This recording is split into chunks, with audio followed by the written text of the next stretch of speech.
Hello friends, this is Himanshu Ranjan. Today I am going to discuss with you one of the important topic composite and mixed supply. GST का बहुत ही ज्यादा important topic है composite supply and mixed supply. So today I am going to discuss with you everything related to these topics. Okay, so first of all I will tell you that if you wanted to download this PDF then you will get this PDF from my website. आप मेरा website पे visit कर सकते हो himanshu नाम है website का। इस वीडियो के डिस्क्रिप्शन में लिंक दिया हुआ है, वेबसाइट पे विजिट करिए, वहां से आपको ये PDF मिल जाएगा। ओके, जैसे कि आप देख रहे हो आई हैव मेड बहुत ही अच्छा मतलब PDF में बनाया हूँ आप लोगों के लिए। ओके, सो ये PDF आपको मेरे वेबसाइट से मिल जाएगा। ओके, तो and one more thing is that if you preparing for your examination so courses are available on my website. आप मेरे वेबसाइट पे विजिट करिए, कोर्सेस अवेलेबल है। MCQ are available only ₹500। Full courses purchase करना है तो that is available on only ₹999। Okay, उसमें आपको video lecture notes with MCQ सब कुछ मिलेगा। ओके, आपको जो परचेस करना है कर सकते हो। हिमांशु रंजन classes.in वेबसाइट का नाम है। इस वीडियो के डिस्क्रिप्शन में लिंक दिया हुआ है, वेबसाइट पे विजिट करिए, कोर्स परचेस करें, आप अपना प्रिपरेशन को स्टॉप कर सकते हो। One more thing is that कि आप इस वीडियो के डिस्क्रिप्शन में एक लिंक और दिया हुआ है मेरा टेलीग्राम का, मेरा टेलीग्राम ज्वाइन कर लीजिए, वहां से आपको मेरे क्लासेस से रिलेटेड हमेशा इंपॉर्टेंट अपडेट मिलता रहेगा। Okay, so today I am going to discuss with you composite supply and mix supply. बहुत ही ज्यादा इंपॉर्टेंट टॉपिक है, इससे क्वेश्चंस एग्जामिनेशन में देखने को मिलता है, तो आप इस वीडियो को पूरा जरूर देखिएगा। ठीक है, आपको काफी कुछ बहुत कुछ समझ आएगा। ठीक है, इससे क्वेश्चंस आते हैं एग्जामिनेशन में। ओके, इसलिए आज हम इसका क्लास लेने वाले हैं। ठीक है,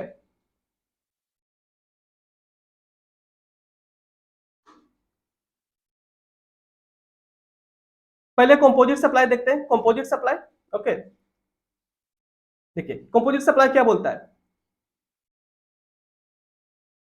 comprises of to or more taxable supply. ठीक है, ये कंप्राइज करता है two or more taxable supply of goods and services. ठीक है, ये कंप्राइज करता है two or more taxable supply of goods or services or both, यानी कोई भी एक कॉम्बिनेशन हो। ओके, ठीक है, या फिर वो नेचुरली बंडल होता है। ठीक है, मैं आपको डेफिनेशन बताने के पहले मैं आपको नॉर्मली एक बता देता हूं, एक ओवरव्यू, ताकि आपको जब मैं डेफिनेशन पढ़ाऊं तो आपको क्लियरली अच्छा से समझ आ सके। ठीक है, देखिए कंपोजिट सप्लाई क्या होता है ना। कंपोजिट सप्लाई जैसे कि सपोज दैट आपको मैं एक एग्जांपल लेता हूं।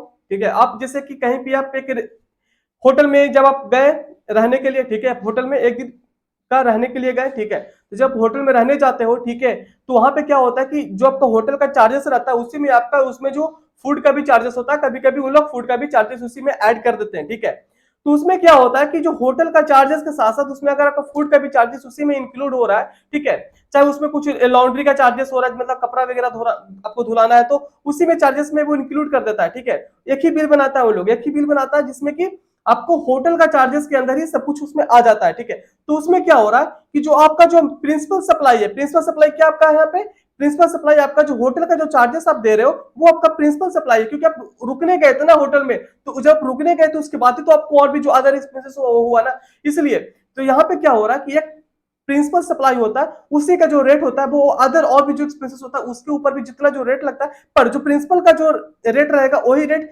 सभी पे रहेगा। जो भी एंसिलरी और भी एक्सपेंसेस होगा, मतलब जो भी छोटे छोटे खर्चे होंगे उस पर भी वही रेट लगने वाला है। ठीक है, तो कंपोजिट सप्लाई वही बोलता है कि जो एक प्रिंसिपल सप्लाई है, जो एक प्रिंसिपल सप्लाई है, तो जो प्रिंसिपल सप्लाई का जो रेट लगेगा, जो रेट ऑफ ड्यूटी है, रेट ऑफ जीएसटी है, जैसे कि जो रेट है जीएसटी में कहां पे लिखा हुआ है, कैसे पता चलता है कि कौन सा प्रोडक्ट पे कितना रेट लगा हुआ है लगता है। ठीक है, तो पता चलता है HSN कोड होता है। ठीक है, हार्मोनाइज्ड सिस्टम ऑफ नोमेनक्लेचर। ठीक है, तो HSN कोड से पता चलता है कि कौन सा प्रोडक्ट पे कितना रेट ऑफ जीएसटी है। ठीक है, तो उससे पता चलता है। फिर कंपोजिट सप्लाई में क्या है ना कि जो मतलब जिसका एक्सपेंस जिसको आप प्रिंसिपल सप्लाई मानते हो तो उसी का रेट आपको और भी जो एंसिलरी रहेगा एक्सपेंसेस उस पर भी लगने वाला है। जैसे कि मैं आपको एग्जांपल लिया था, उसमें होटल का एग्जांपल लिया कि आप होटल में रुकने गए तो वहां पे आप खाना खाए, वहां पे आप कपड़ा धुलाने के लिए जो भी एक्सपेंसेस किए, पर जो आपको जीएसटी लगेगा, जो जीएसटी का जो रेट लगेगा वो कपड़ा धुलाए उसका जीएसटी रेट मान सकते हैं कि उसका अलग अलग रेट है। आप खाना खाएं, ठीक है, तो खाना खाएं तो उसका जो रेट था वो जीएसटी का तो उसका अलग रेट है, पर जो रेट सभी पे लगेगा वो जो होटल का जो चार्जेस है वही रेट सभी चीजों पे लगेगा। ओके, तो अब आपको मैं डेफिनेशन पढ़ाता हूं, आपको समझ आ जाएगा। ठीक है, मैं क्या अगर मैं आपको डेफिनेशन पढ़ाता हूं तो आपको लगता है कि क्या है मतलब, पर आपको मैं पहले एग्जांपल दे दिया तो आपको क्लियरली अच्छा समझ आएगा। इसके बाद में आपको और एग्जांपल दूंगा, आपको क्लियरली अच्छा से समझ आ जाएगा। ओके, देखिए कंपोजिट सप्लाई क्या बोलता है। इट कंप्राइसेस ऑफ, ठीक है, कंप्राइसेस to or more taxable supply. जैसे कि आपको बोला कि होटल में आप रहने गए, ठीक है, जब आप होटल में रहने गए, कंप्राइसेस of to or more taxable supply of goods or services. वहां पे जब होटल में रहने गए तो वहां पे बहुत सारे सप्लाई हुआ, ठीक है। जैसे कि आप वहां पे होटल में रहने गए तो वहां पे आप सर्विसेज यूज किए, होटल का सर्विसेज आप यूज किए, वहां पे आप खाना खाए, तो मतलब गुड्स कुछ कंज्यूम किया आप, ठीक है, तो वहां पे हुआ, ठीक है। तो कंप्राइसेस of to or more taxable goods और comprises two or more taxable supply of goods or services और both, ठीक है, any combination thereof, ठीक है, वो उसमें कोई भी कॉम्बिनेशन हुआ हो, ठीक है, ओ नेचुरली वेल्डेड है, ठीक है। ऑब्वियस सी बात है ना, जब आप होटल में रहने जाते हो, ठीक है, तो ऑब्वियस सी बात है ना, कोई भी इंसान अगर रहने जाएगा होटल में तो खाना तो खाएगा ना, खाना तो खाएगा, कपड़ा अगर कुछ दिन और रहा तो कपड़ा तो धुलाएगा ना, तो नेचुरली वेल्डेड होना चाहिए, ठीक है, naturally welded and supplied in conjunction with each other. इस तरह से सप्लाई किया जा रहा है, इस तरह से सप्लाई किया जा रहा है कि जिससे लग रहा है कि इन कंजंक्शन विद ईच अदर, सब लोग सब कुछ एक दूसरे से जुड़े हुए हैं, ठीक है, इस तरह से सप्लाई किया जा रहा है, ठीक है। In ordinary course of business, ये जो सप्लाई भी हो रहा है ऑर्डिनरी कोर्स ऑफ बिजनेस में हो रहा है, जैसे कि जो नॉर्मली बिजनेस जैसे चलता है उसी बिजनेस के नॉर्मली जो जैसे बिजनेस चलता है तो ऑर्डिनरी कोर्स ऑफ बिजनेस में होना चाहिए, ठीक है। इससे फिर क्या बोलता है कि वन ऑफ द विच इस प्रिंसिपल सप्लाई, उसमें से कम एक चीज जो होता है, जो एक स्पेसिस आप कर रहे हो उसमें से कम एक जो आप स्पेसिस कर रहे हो वो प्रिंसिपल सप्लाई होना चाहिए, कम से कम एक प्रिंसिपल सप्लाई होना चाहिए जो भी आप सप्लाई कर रहे हो, ठीक है। जैसे कि आप सप्लाई आपको पता होना चाहिए, जो भी जीएसटी में टैक्स लगता है वो सप्लाई पे लगता है, ठीक है। तो टैक्सेबल इवेंट सप्लाई होता है, ठीक है, आप सेल करते हो, एक्सचेंज करते हो, बाटर, मतलब जो भी आप करते हो, ठीक है, तो सप्लाई माना जाता है, ठीक है, तो सप्लाई इसको बोला जाता है, ठीक है। तो उसमें क्या बोलता है कि one of which is a principal supply, कम से कम उसमें एक प्रिंसिपल सप्लाई होना चाहिए। तो हम लोग जो एग्जांपल लिए थे, ठीक है, तो उसमें क्या लिए थे कि होटल का एक्सपेंसेस, तो जो होटल का एक्सपेंसेस है वो एक प्रिंसिपल सप्लाई है, उसके बाद और भी जो अनसिलरी एक्सपेंसेस था जैसे कि कपड़ा धुलाना, खाना खाना, ठीक है। आगे देखते हैं, ठीक है, प्रिंसिपल सप्लाई क्या होता है आपको समझ आ जाएगा। Principal supply means supply of goods or services. Principal supply means supply of goods or services, ठीक है। जैसे कि यहाँ पे हम जो एग्जांपल लिए थे उसमें क्या था कि मींस सप्लाई ऑफ सर्विसेज, ठीक है, जो कि आप होटल में कहीं पे रुकने जाते हैं तो वहां पे आप सर्विसेज लेते हैं, ठीक है, वहां पे सर्विसेज आप कंज्यूम कर रहे हैं, ठीक है। Means the supply of goods or services please constitute the predominant element, उसमें प्रीडोमिनेंट एलिमेंट ऑब्वियस बात है, जब होटल में रुकने जाते हैं तो सबसे ज्यादा जो एक्सपेंसेस होता है वो होटल का चार्जेस ही होता है, उसके बाद खाना का थोड़ा सा खर्चा होता है, कपड़ा धोने का थोड़ा सा खर्चा होता है, ठीक है। Predominant element of A comprise predominant element of A composite supply, ठीक है, to which any other supply forming part of that composite supply is ancillary, उसमें से कुछ और भी अगर खर्चा है तो वो ancillary मान छोटा छोटा खर्चा है, ठीक है। तो यही बोलता है प्रिंसिपल सप्लाई मींस ये समझ लो कि जिसका जो आप खर्च कर रहे हो प्रिंसिपल सप्लाई में उसका मेजर खर्चा उसी का है, ठीक है, वो प्रीडोमिनेंट एलिमेंट है, ठीक है, मेजर खर्चा उसी का है, ठीक है, और जो भी खर्चा है वो छोटा छोटा खर्चा है, ठीक है, तो इसलिए उसको अनसिलरी बोला जाता है। यहाँ पे हम एग्जांपल रखें, बहुत अच्छा एग्जांपल रखें, जो हम आपको एग्जांपल दिए थे उसी में एक एग्जांपल यहाँ पे भी लिखा हुआ है, और भी एग्जांपल हम लिखे हुए हैं ताकि आपको प्रॉपर्ली बेहतर समझ आ सके, ठीक है। अच्छा लग रहा होगा वीडियो, तो वीडियो को लाइक कर दीजिएगा, चैनल को सब्सक्राइब कर लीजिए। इस तरह से इंपॉर्टेंट वीडियोस और इतना इंपॉर्टेंट जानकारी आपको इसी चैनल पे मिलेगा, और आपका पीएसयू का प्रिपरेशन हम आपको इतना अच्छा से करवा देंगे कि आप जब एग्जामिनेशन देने जाओगे तो आपको लगेगा कि हाँ, जो मैं आपको पढ़ा रहा हूँ उसी तरह का क्वेश्चन आपका आ रहा है एग्जामिनेशन में। ओके, चलिए यहाँ पे देखते हैं, एग्जाम्पल देखते हैं। एग्जाम्पल देखिए क्या कि होटल अकोमोडेशन, जैसे कि मैं आपको एग्जांपल दिया कि आप होटल में रुकने गए, ठीक है, जब आप होटल में रुकने गए तो वहां पे आप रुकने गए तो उसके साथ साथ आप ब्रेकफास्ट तो खाओगे ना, तो उसके साथ साथ लॉन्ड्री का चार्जेस, कपड़ा धुलाने का चार्जेस, ठीक है, तो ये सब। तो यहाँ पे जो प्रिंसिपल जो सप्लाई हो रहा है वो कौन हो रहा है, क्या है प्रिंसिपल सप्लाई यहाँ पे क्या है, होटल का अकोमोडेशन, होटल का अकोमोडेशन, ठीक है। तो यहाँ पे जो जीएसटी में क्या बोलता है कि कंपोजिट सप्लाई में कि जिसका हाई मतलब जिसका प्रिंसिपल सप्लाई का रेट लगेगा, ठीक है, just I am taking the example, okay,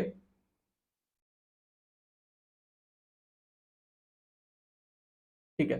जैसे देखो होटल का एकोमोडेशन का चार्ज जीएसटी रेट है 18%, ठीक है, और ब्रेकफास्ट का है 5%, लॉन्ड्री का है 12%, ठीक है। तो यहाँ पे कितना रेट लगेगा, प्रिंसिपल सप्लाई याद रखो, प्रिंसिपल सप्लाई का जो रेट लगेगा वही लगेगा, तो 18% यहाँ पे जीएसटी रेट लगेगा। जितना भी एक्सपेंसेस आपका हुआ hotel plus breakfast plus laundry सब मिला करके जो भी रेट लगेगा वो लगेगा 18% का रेट लगेगा, ठीक है। फिर से एक और एग्जांपल हम दिए, आप लिखे आप लोगों के लिए, लैपटॉप विथ वारंटी, ठीक है, जब आप लैपटॉप परचेस करते हो तो उसके साथ साथ वारंटी भी वो लोग देते हैं, ठीक है, तो उसी के साथ होता है, ठीक है, वारंटी उसी के साथ होता है। नॉर्मली कस्टमर जब जाता है परचेस करने के लिए लैपटॉप तो पूछता जरूर है कितना दिन का वारंटी है, पूछता है ना, आप भी पूछते होगे जब आप जाते होगे तो, ठीक है। तो लैपटॉप में वारंटी, तो लैपटॉप का जितना सपोज दैट मैं I am taking the just example, मतलब जो भी मैं एग्जांपल ले रहा हूं मैं तब ऐसे ही ले रहा हूं, ठीक है, कि इतना रेट है ताकि आपको बेहतर समझ आ सके, ठीक है। जैसे suppose that I am taking the example, laptop का सपोज दैट रेट है रख लो 18%, ठीक है, इसका 18% रख लो और इसका 12% रख लो, ठीक है, वारंटी का 12% है, तो यहाँ पे भी कितना रेट लगेगा 18%, जीएसटी का रेट कितना लगेगा 18%। जो प्रिंसिपल सप्लाई है, प्रिंसिपल सप्लाई क्या है यहाँ पे, लैपटॉप, यहाँ पे प्रिंसिपल सप्लाई क्या था, होटल अकोमोडेशन। फिर से एक और एग्जांपल हम दिए आप लोगों के लिए, मोबाइल विथ ईयरफोन, जब आप मोबाइल परचेस करने जाते हो तो उसके साथ साथ आपको ईयरफोन मिलता है, उसके साथ आपको हेडफोन मिलता है, चार्जर मिलता है, मतलब चार्जर मिलता है, ठीक है, चार्जर मिलता है, मोबाइल फोन, ईयरफोन, मतलब मोबाइल खरीदने जाते हो तो आपको साथ उसके साथ ईयरफोन मिलता है, ईयरफोन मिलता है, चार्जर मिलता है।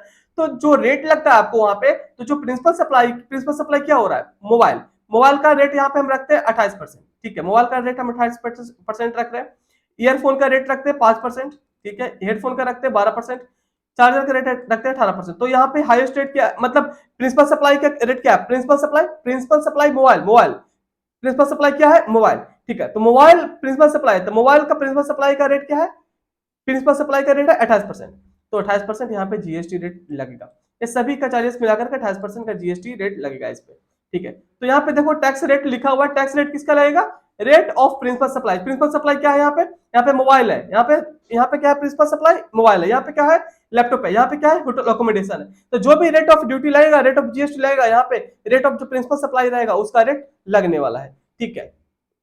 एक और बहुत ही अच्छा एग्जांपल यहाँ पे लिया हुआ है, आप देख सकते हो,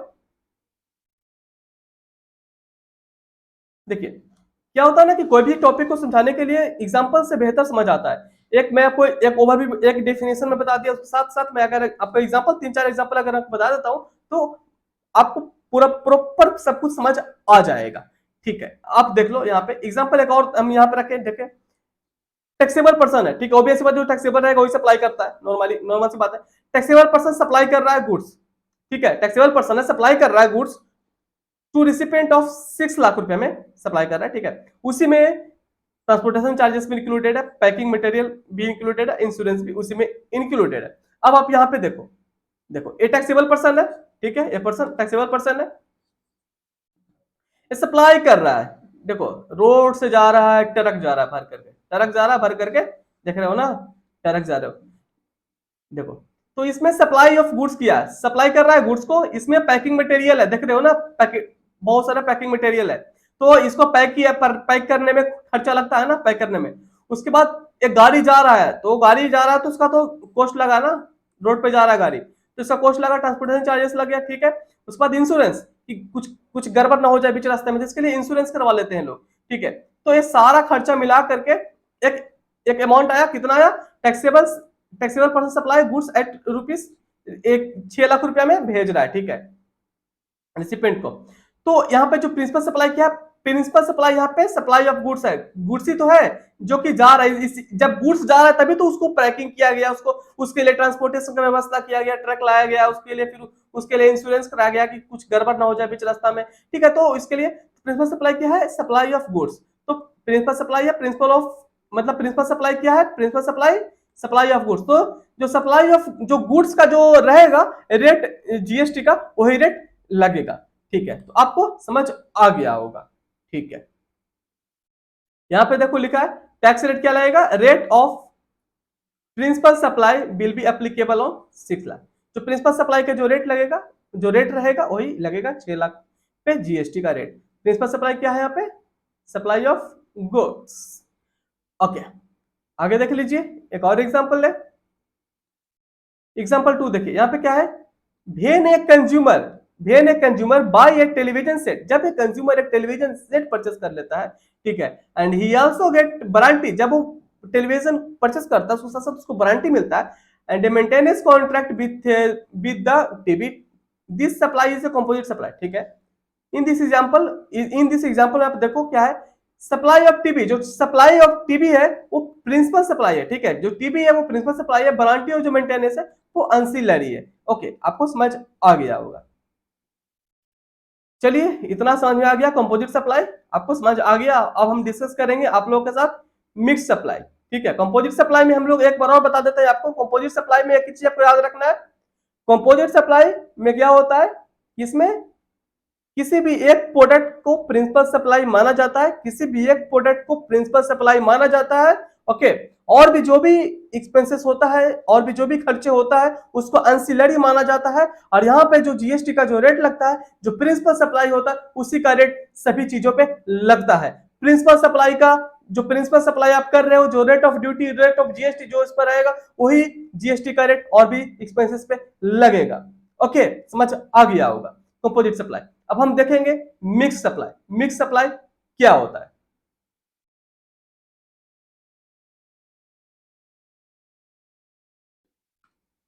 मिक्स सप्लाई देखिए, मिक्स सप्लाई क्या बोलता है, two or more individual supply of goods or services, to or more individual supply of goods services any और एनी कॉम्बिनेशन। ठीक है, उसमें भी दो और मोर, to or more individual supply of goods service supply कर रहा है। ठीक है, made in conjunction with each other by taxable person.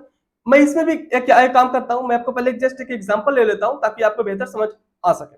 ठीक है, देखिए मिक्स सप्लाई में क्या होता है कि इसमें भी मतलब कुछ दो तीन चार पांच छह मतलब आइटम्स को एक बंडल करके बेचा जाता है, एक बंडल करके बेचा जाता है। जैसे आप देखते हो कि कोई भी फेस्टिवल्स आता है तो उसमें क्या होता है कि उसमें बहुत सारे मतलब एक ही बंडल बना देते हैं, जो शॉपकीपर होते हैं वो एक ही बंडल बना देते हैं और उसको इस तरह से सजा देते हैं कि लोग वो बंडल को ही परचेस करना चाहते हैं। जैसे एक एग्जांपल देता हूं, जैसे कि दिवाली आता है, चाहे और भी कोई फेस्टिवल्स आता है, उसमें क्या होता है कि एक बंडल बना देते हैं, उसमें आपको कोई भी मतलब मिठाई भी डाल देता है उसमें, कुछ चॉकलेट्स भी डाल देता है, कुछ बिस्किट, ओरियो, बॉर्बन, कुछ भी उसमें डाल देता है। और मतलब डेयरी मिल्क चाहे कुछ भी मतलब आप समझ लो, और कुछ ड्रिंक्स मतलब ठंडा में रख लो कि कोको कोला डाल दिया उसमें, तो इतना कर करके एक पैकेट बना देता है। ठीक है, वो पैकेट को फिर इन लोग एक एक एक सिंगल प्राइस रख करके इन लोग बेचते हैं, सिंगल प्राइस। यहाँ पे एक चीज ध्यान रखना, मिक्स सप्लाई में सिंगल प्राइस में बेचते हैं, सभी को एक मिक्स करके सिंगल प्राइस में बेचते हैं। ठीक है, पर ये जो सभी चीज को जैसे बॉर्बन, ओरियो इसको मैं रखा, कोको कोला रखा, कोई भी और भी प्रोडक्ट उसमें रखा, खाने वाला प्रोडक्ट चाहे कुछ भी, तो क्या वो सिंगल सिंगल भी तो बिक रहा था ना, वो अकेले अकेले भी तो बिक रहा था ना, उसको एक बंडल करने से थोड़ा नहीं बिक रहा, वो सिंगल सिंगल भी बिक सकता था, बिकता भी है। ठीक है, पर वो लोग क्या किया कि एक साथ इसको रख करके बेच रहा था कि अच्छा लगे और लोग परचेस करें। ठीक है, एक साथ में। ठीक है, तो मिक्स सप्लाई में क्या होता है कि अगर ऐसा कुछ लोग बेच रहे हैं, ऐसा कुछ कोई भी बिजनेसमैन ऐसा बेच रहा है, तो उसमें क्या होता है, जो सिंगल प्राइस में अगर वो बेच रहा है, सिंगल प्राइस में बेच रहा है, तो जीएसटी क्या बोलता है कि जो सिंगल प्राइस में अगर वो बेच रहा है बंडल्ड करके, ठीक है, बंडल्ड करके अगर सिंगल प्राइस में वो बेच रहा है, तो उसमें जो रेट लगेगा, रेट ऑफ जो जीएसटी लगेगा, जो हाईएस्ट रेट लगेगा, हाईएस्ट हाईएस्ट हाईएस्ट, उसमें जैसे अब एग्जांपल लिए थे आपको कि कोको कोला हो गया, बॉर्बन हो गया, ओरियो हो गया, चाहे और भी उसमें खाने का मटेरियल है जैसे कि डेयरी मिल्क हो गया, तो उसमें जो भी जिसका भी रेट अगर हाईएस्ट जो रेट रहेगा, हाईएस्ट जो जीएसटी का रेट रहेगा, वही जीएसटी का रेट सभी प्रोडक्ट पे लगेगा, वही जीएसटी का रेट सभी प्रोडक्ट पे लगेगा। ओके, तो आपको समझ आ गया कि मिक्स सप्लाई होता क्या है। अब हमको डेफिनेशन आपको थोड़ा सा बढ़ा देते हैं। चलिए देखिए मिक्स सप्लाई क्या बोलता है, two or more individual supply of goods or services, उसमें भी बहुत सारे गुड्स और सर्विसेज को सप्लाई कर रहा है। ठीक है, कॉम्बिनेशन कर करके, ठीक है, जिसमें उसमें आपको कोको कोला, बॉर्बन, ओरियो, उसमें आपको डेयरी मिल्क सब मिला करके कॉम्बिनेशन करके बेच रहा, इन conjunction with each other by taxable person. Taxable person नहीं बेचता, वैसी बात है, जो भी बेचेगा तो टैक्सेबल पर्सन नहीं बेचेगा ना, टैक्सेबल पर्सन बेचेगा तभी तो उसको सप्लाई बोला जाएगा, नॉर्मल सी बात है। जीएसटी में क्या होता है, जो टैक्सेबल पर्सन बेचता है तभी तो उसको सप्लाई होगा।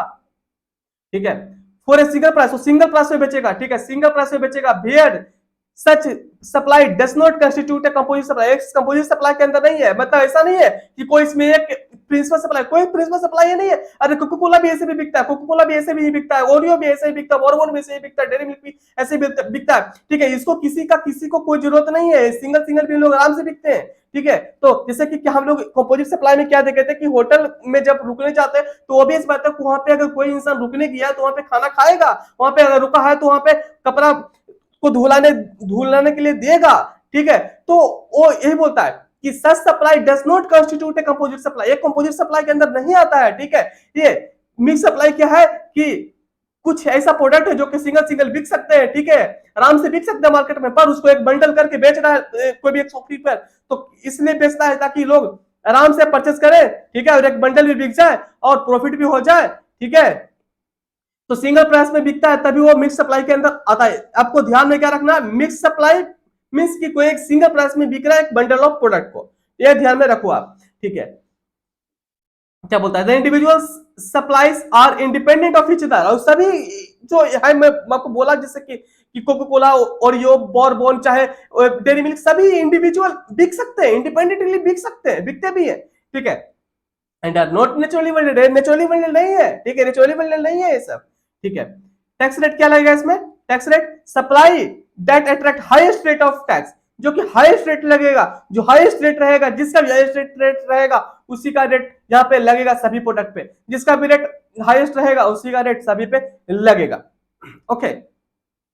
ये आगे देख लीजिए यहाँ पे क्या लिखा है, टैक्सेबल पर्सन, टैक्सेबल कोई पर्सन है, ठीक है, टैक्सेबल पर्सन है, सप्लाई कर रहा है, सप्लाई पैकेट, कोई एक सप्लाई कर रहा है पैकेट, उसमें क्या क्या कंसिस्ट, उसमें क्या क्या कंसिस्ट कर रहा है, उसमें स्वीट्स है, मिठाई है, चॉकलेट्स है, केक्स है, ड्राई फ्रूट्स है, टू रिसिपिएंट ₹4, 500 रुपए में, all item can be supplied separately, और ये सभी आइटम्स है उसको सेपरेटली सेपरेटली सप्लाई किया जा सकता है, and it is not dependent on each, dependent on, not dependent to any other, obvious बात है कोई डिपेंडेंट नहीं है, स्वीट्स भी बिक सकता है, चॉकलेट भी बिकता है, कोई केक भी बिकता है, ड्राई फ्रूट्स भी बिकता है, ठीक है।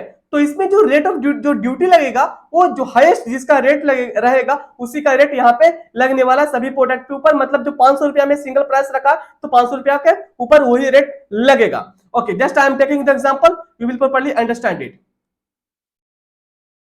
देखिए जैसे कि यहाँ पे स्वीट्स है, स्वीट्स में 5% जीएसटी का रेट है, चॉकलेट में 12% का जीएसटी का रेट है, केक में 18% जीएसटी का रेट है, ड्राई फ्रूट्स में 28% जीएसटी का रेट है, ठीक है, 28% जीएसटी का रेट है।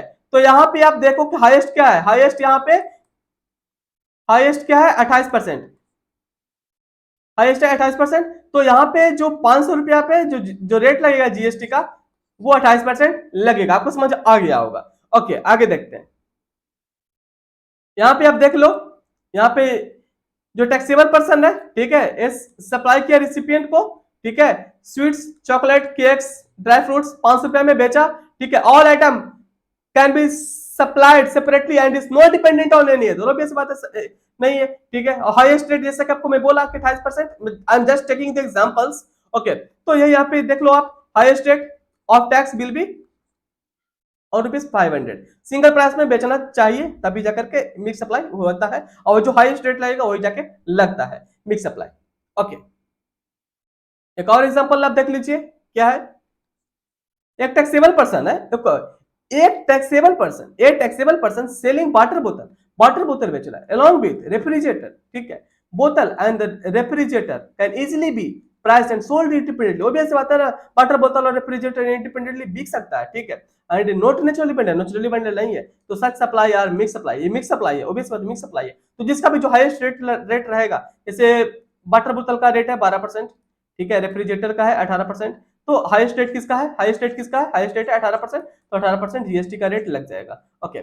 आगे देखते हैं, एक और एग्जांपल है, एग्जांपल 3 देख लीजिए, क्या है, होटल इन गोवा, गोवा में होटल है, ठीक है, होटल इन गोवा प्रोवाइड कर रहा है 3 दिन और 2 दिन, मतलब 3 दिन और 2 night, 3 days 2 night package, 3 days 2 night package, ठीक है, विथ ब्रेकफास्ट, उससे सबको ब्रेकफास्ट दे रहा है, एंड 1 डे गोवा दर्शन के लिए दे रहा है, ठीक है, because Goa Darshan in this package is not is a not a natural request to accommodate in the hotel, ठीक है। इसमें क्या है कि hotel in Goa provide 3 days and 2 night package with breakfast and 1 day Goa दर्शन, ठीक है। तो गोवा दर्शन क्या बोलता है गोवा दर्शन के बारे में, because Goa Darshan in this package is not a natural requisite to accommodation in the hotel, ठीक है। तो यहाँ पे अगर गोवा दर्शन का रेट अगर रख लो आप 28% गोवा दर्शन का रेट है, 28% गोवा दर्शन का रेट है, ठीक है, गोवा दर्शन का रेट है 28%, और यहाँ पे जो होटल का जो आपका जो रेट है, जैसे आप होटल में स्टे किए गोवा में 3 days और 2 नाइट का, सपोजेट यहाँ पे रख लो कि 18% रेट था, तो हाईएस्ट जो रेट था वो कितना लगा 28%, तो 28% जीएसटी का रेट लगेगा जो भी प्राइस पे रहेगा, समझे बात को, तो यही है, ओके। आगे एक और है, बहुत ही अच्छा एग्जांपल है, ओके। अगर वीडियो अच्छा लग रहा होगा तो वीडियो को लाइक जरूर करिएगा, इतना अच्छा इंपॉर्टेंट वीडियो, इतना अच्छा मैं पढ़ाता हूँ आपको, वीडियो को जरूर लाइक करिएगा। और इतना अच्छा पीडीएफ जो आपको दिख रहा है, ये पीडीएफ आपको मेरे वेबसाइट से मिल जाएगा, himanshulearningclasses.in पे। ये वेबसाइट पे ये पीडीएफ अवेलेबल है, तो पीडीएफ को अगर आपको लेना है तो आप मेरे वेबसाइट पे विजिट करिए, himanshulearningclasses.in। ओके, वहाँ पे कोर्सेज भी अवेलेबल है, सब कुछ अवेलेबल है, ठीक है। और इस वीडियो के डिस्क्रिप्शन में मेरे वेबसाइट का जो लिंक है वो दिया हुआ है। ओके,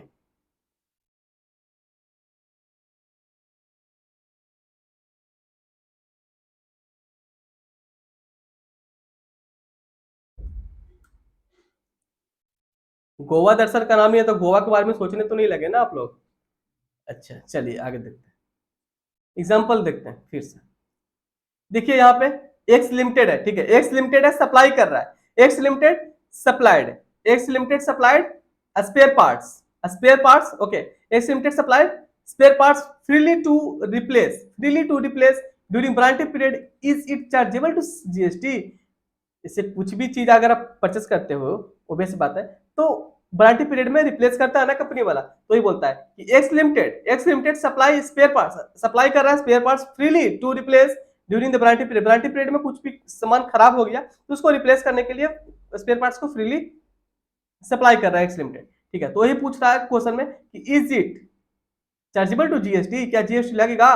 तो इट इज नॉट जी, मतलब it is not supply, it is not supply मतलब क्या बोलता है कि ये एक सप्लाई नहीं, इसको मतलब इसको बोला जाता है, इसे मतलब आपको पहले बता देता हूं, ये सप्लाई इसको बोला नहीं जाएगा, ठीक है। If it is not covered in schedule 1, अगर ये शेड्यूल 1 के अंदर अगर कवरेज नहीं है इसका, अगर शेड्यूल 1 के अंदर कवर नहीं है, शेड्यूल 1 के अंदर अगर नहीं आ रहा है तो फिर इसको सप्लाई नहीं माना जाएगा। तो शेड्यूल 1 क्या होता है ये आपको ध्यान में रखना पड़ेगा। देखिए मैं आपको थोड़ा सा इसको ओवरव्यू बता देता हूं। शेड्यूल 1 के अंदर अगर ये रहता तो इसको सप्लाई माना जाता, ठीक है। तो शेड्यूल 1 के अंदर कैसे कैसे इसको मानेंगे, कैसे पता चलेगा कि शेड्यूल 1 के अंदर था कि नहीं था, ठीक है। तो आपको पता होना चाहिए, जैसे देखिए जो एक्स लिमिटेड है जो स्पेयर पार्ट्स को सप्लाई कर रहा है, ठीक है, एक्स लिमिटेड है स्पेयर पार्ट्स को सप्लाई कर रहा है अपने कंज्यूमर को, जो कि वारंटी पीरियड में था उसका प्रोडक्ट, ठीक है। तो सप्लाई कर रहा है स्पेयर पार्ट्स ताकि उसका जो प्रोडक्ट था वो सही हो सके, वारंटी पीरियड में तभी ना वो फ्रीली सप्लाई कर रहा है। पर ये जो सप्लाई कर रहा है ये सप्लाई नहीं माना जा रहा है, सप्लाई नहीं माना जा रहा मतलब कि सप्लाई नहीं माना जा रहा मतलब कि इस पर जीएसटी नहीं लगेगा, ठीक है। तो कौन सा ऐसा कंडीशन होता कि इस पर जीएसटी लगता, ये ध्यान से सुनो। तो यहाँ पे अगर शेड्यूल 1 के अंदर अगर आ जाता स्पेयर पार्ट्स तो ऑब्वियस बात है इस पर जीएसटी लग जाता। तो शेड्यूल 1 के अंदर कब आता, जैसे कि यही अगर एक्स लिमिटेड है, ऑब्वियस बात है ना, सप्लाई कर रहा है, एक्स लिमिटेड सप्लाई कर रहा है स्पेयर पार्ट्स अपने कंज्यूमर को, ठीक है। तो जो सप्लाई कर रहा है तो परमानेंट ट्रांसफर हो रहा है ना, परमानेंट ट्रांसफर हो रहा है। तो यहाँ पे ये ध्यान में रखना पड़ेगा आपको, जो एक्स लिमिटेड जो स्पेयर पार्ट्स को जो सप्लाई कर रहा है वो उस प्रोडक्ट जो इस स्पेयर पार्ट्स के ऊपर क्या एक्स लिमिटेड ने आईटीसी नहीं लिया ना, आईटीसी नहीं लिया है ना, आईटीसी नहीं लिया है ना। अगर आईटीसी नहीं लिया तभी जाकर के ये सप्लाई नहीं माना जाएगा। अगर आईटीसी ले लिया, अगर आईटीसी ले लिया है एक्स लिमिटेड तो फिर सप्लाई माना जाएगा, आईटीसी ले लिया तो सप्लाई माना जाएगा। तो ये चीज आपको ध्यान में रखना पड़ेगा। बहुत अच्छा कॉन्सेप्ट है शेड्यूल 1, आपको हम अगले क्लासेस में डिस्कस करेंगे शेड्यूल 1 के अंदर क्या क्या होते हैं, ठीक है। तो आपको समझ आ गया होगा, ठीक है। इसे मैं आपको थोड़ा बेसिक बता दिया ताकि आपको एक क्वेश्चन समझ आ सके, ठीक है। आगे फिर देखिए क्या होता है कि GST is not chargeable, GST is not chargeable if, GST is not chargeable if free replacement is provided by business to customer without consideration under warrant, okay, ठीक है। आगे देख लीजिए नोट में क्या लिखा है कि no GST on free supply, जो भी मतलब कोई भी जीएसटी नहीं लगता है फ्री सप्लाई पे, ठीक है। जैसे कोई भी एग्जांपल यहाँ पे दिया प्रसाद या फिर food supply by the religious places, obvious बात है सब पे जीएसटी नहीं लगता है। There is no GST on food, there is no GST on free food supplied in अंकित अन्ना किस्त्रास रनवाई religious institution, no GST is applicable on such food supply for free. और बेस्ट बात है जो भी रिलीजियस प्लेसेस पे जो फ्री फूड सप्लाई किया जाता है उस पर जीएसटी नहीं लगता है, ठीक है। तो आज का क्लास आपको कैसा लगा आप खुद बताओ, ठीक है। और अगर अच्छा लगा होगा वीडियो, आज का क्लास काफी बेहतर लगा होगा तो वीडियो को लाइक जरूर करिएगा। और कोर्सेज परचेस करना है तो आप himanshulearningclasses.in पे विजिट करिए, courses are available there, okay. MCQ are available at only ₹500 and if you wanted to purchase the full courses that is also available, okay। so आप himanshulearningclasses.in पे विजिट करिए, इस वीडियो के डिस्क्रिप्शन में link दिया हुआ है, ठीक है। फुल कोर्स या फिर एमसीक्यू जो परचेस करना है करिए, जितना जल्दी हो सकता है परचेस करिए, और कोर्स आर अवेलेबल है, ठीक है। और हम जो एमसीक्यू प्रोवाइड कर रहे हैं उसमें आपको 5,000 6,000 मतलब 5,000 से ऊपर है उसमें एमसीक्यू है, ठीक है। अप्रोक्स 6,000 एमसीक्यू रख सकते हो, ठीक है। बहुत सारे एमसीक्यू हम और डे बाय डे उसमें इंप्रूवमेंट ही करते रहते हैं, ठीक है। तो अभी 5,000 से ऊपर ही एमसीक्यू इसमें अवेलेबल है, ठीक है। तो आप परचेस करिए, कोर्सेस अवेलेबल है, जितना जल्दी हो सकता है, जितना जल्दी परचेस करोगे उतना टाइम मिलेगा आपको पढ़ने के लिए, ठीक है। तो जितना जल्दी आप अगर आप परचेस करोगे उतना उतना टाइम मिलेगा पढ़ने के लिए, ठीक है। तो जितना जल्दी हो सकता है परचेस करो, पढ़ाई करो और सिलेक्शन ले सकते हो। अगर बेहतर पढ़ाई करोगे तभी तो होगा। तो जितना जल्दी हो सकता है कोर्स परचेस करो, पढ़ाई करो और सब कुछ अच्छा रहेगा, ठीक है। वीडियो अच्छा लगा होगा तो वीडियो को लाइक करिएगा, चैनल को सब्सक्राइब कर दीजिए। इतना इंपॉर्टेंट सिर्फ आपको इसी चैनल पे पढ़ाया जाता है, ठीक है। तो थैंक यू।